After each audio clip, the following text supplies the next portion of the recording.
Hallelujah.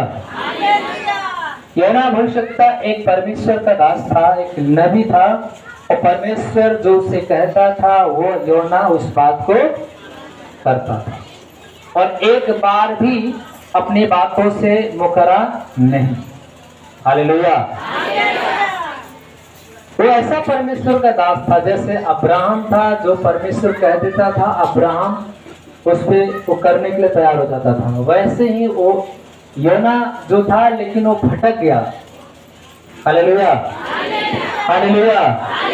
धन्यवाद प्रभु यीशु, धन्यवाद पिता परमेश्वर।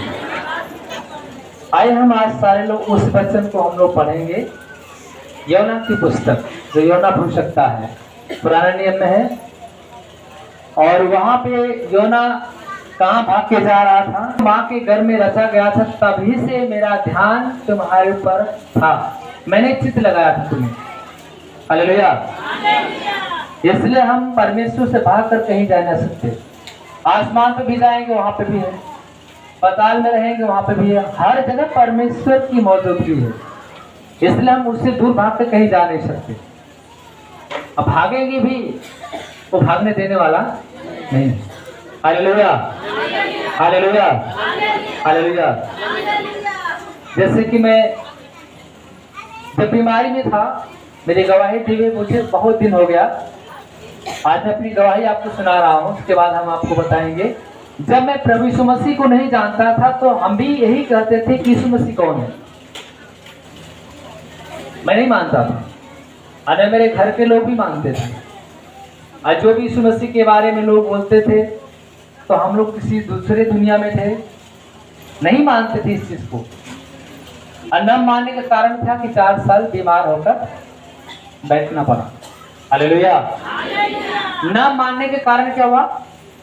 हमारे जीवन में बीमारियां जब आई, तो हम सच्चे परमात्मा से जब खोज करने लगे, नहीं कहीं मिला।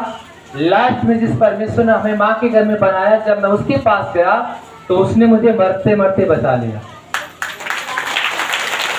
तब मुझे विश्वास हुआ, हालेलुया, तब मुझे विश्वास हुआ कि सच्चा परमेश्वर कौन है, जो हमें मृतक लोक से बचाने वाला परमेश्वर।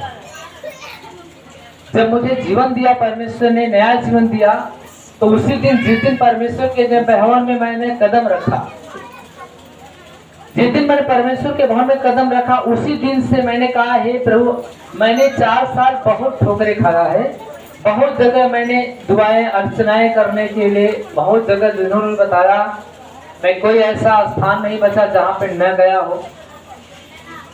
अपने जीवन में कम से कम 5 मजार पे गए हैं।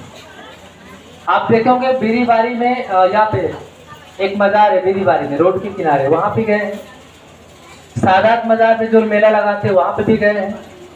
ऐसे छोटे मोटे बहुत जगह लोग हमको ले गए कि ये ठीक हो जाएंगे, लेकिन कहीं से कोई सुनवाई नहीं हुआ। हालेलुया। और तांत्रिकों के पास तो छोड़ो, कम से कम 13 तांत्रिक के पास मैं गया हूँ। अब अगल बगल जितने हमारे गांव में तांत्रिक है, उनके भी पास गया, उससे भी कुछ नहीं बन पाया। इसके बाद चंदवत गया, इसके बाद मऊ तक घर चला गया। मऊ में सोनपरसा गांव, वहां पे भी चला गया, कहीं से मुझे कोई रिलीफ नहीं मिला। डॉक्टर की बात करेंगे तो मैं बनारस में चला गया। बनारस में जब मेरा चेकअप हुआ, तो चेकअप के बाद डॉक्टर ने बोला कि भाई हम इनको बता नहीं सकते, हमें समझ नहीं आ रहा क्या इसको हुआ है। जब हर जगह से मैं हार गया, तो मैं आप घर पे आया, तो मेरे अंदर बस एक ही था कि अब मर जाना ही अच्छा है। जब कोई ठीक नहीं कर पाया, तो मर जाना ही अच्छा है।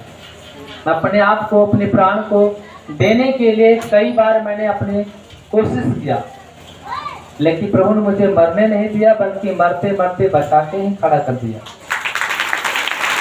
हालेलुया।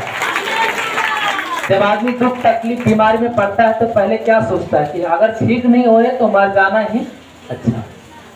मैंने भी अपने जीवन में यही डिसाइड कर लिया कि प्रभु, दुनिया में कोई ईश्वर ही नहीं है, जब मुझे कोई बता नहीं सकता तो मैं मर जाऊं तो ठीक। लेकिन लास्ट में एक परमेश्वर था, जिसके बारे में मैं सुना था, लेकिन उसके पास गया नहीं था। किसी ने कहा हमारे रिश्तेदार से कि आप एक बार यीशु के पास उनको लेकर आओ, हो सकता है कि प्रभु ने बचा ले।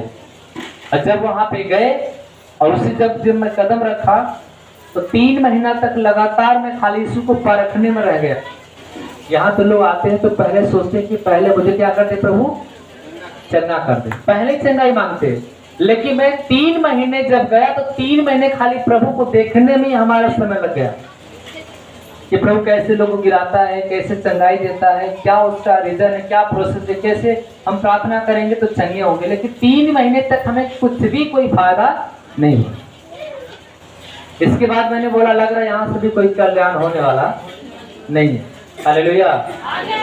बार बार मैं अपने आत्मिक गुरु से यही पूछता था कि आप सबको चंगाई दे रहे, मुझे क्यों नहीं देते हैं।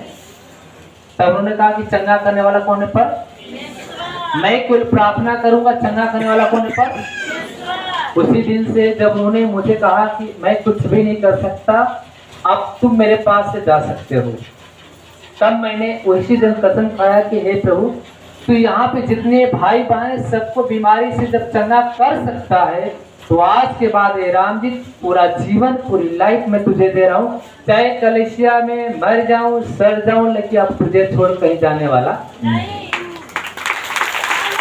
हालेलुया।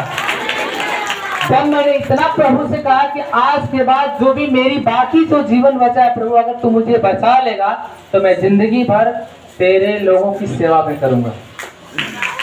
उसी समय परमेश्वर ने मुझे राहत देना शुरू किया, बाइबल लिया, पढ़ना शुरू किया, घंटों 2 घंटे 3 घंटे 4 घंटे 5 घंटे 6 घंटे 8 घंटे 10 घंटे कंटिन्यू जब प्रार्थना करने लगा, बाइबल पढ़ने लगा, मेरे शरीर में बदलाव होने लगा, मेरे चेहरे में बदलाव होने लगा, मेरे अंदर जो ज्ञान जो नहीं था वो ज्ञान परमेश्वर देने लगा। तो जैसा था प्रभु ने वैसा मुझे बना दिया। हालेलुया। जब मैं चंगा हो गया तो मैं सोचा प्रभु चंगाई तो तूने दे दिया, लेकिन मुझे वो पावर दे जो तूने एलिया के द्वारा एलिशा को दिया था। हालेलुया। एलिया के द्वारा किसको दिया था? एलिशा को।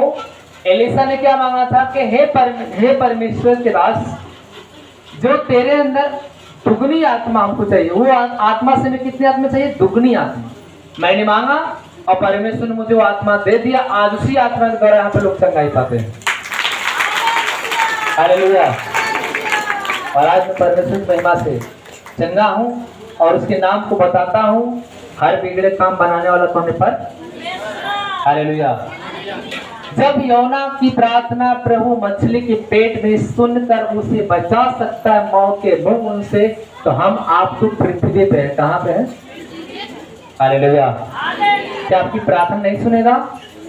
सुनेगा कि नहीं सुनेगा? क्योंकि तो योना भविष्यता परमेश्वर से दूर भाग रहा था, लेकिन जब लास्ट में अपने पापों को याद किया कि हे परमेश्वर मैं तो वहां से भाग कर यहाँ आया, लेकिन फिर भी यहाँ भी मेरी जान बचने वाली, लेकिन मुझ पर दया कर। उसने क्या बोला? मुझ पे।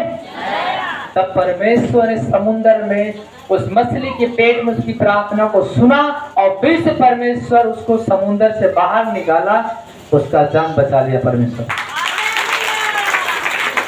हालेलुया। लेकिन उसने गुनाह किया था, पाप किया था, परमेश्वर से दूर भाग रहा था, लेकिन जब उसने अपने पापों को बताया परमेश्वर ने क्या किया? उसको क्षमा किया और क्षमा करके फिर से उसको प्राण को बचाकर फिर उसी नगर में भेजा। आइए हम वचन को पढ़ते हैं। चलिए।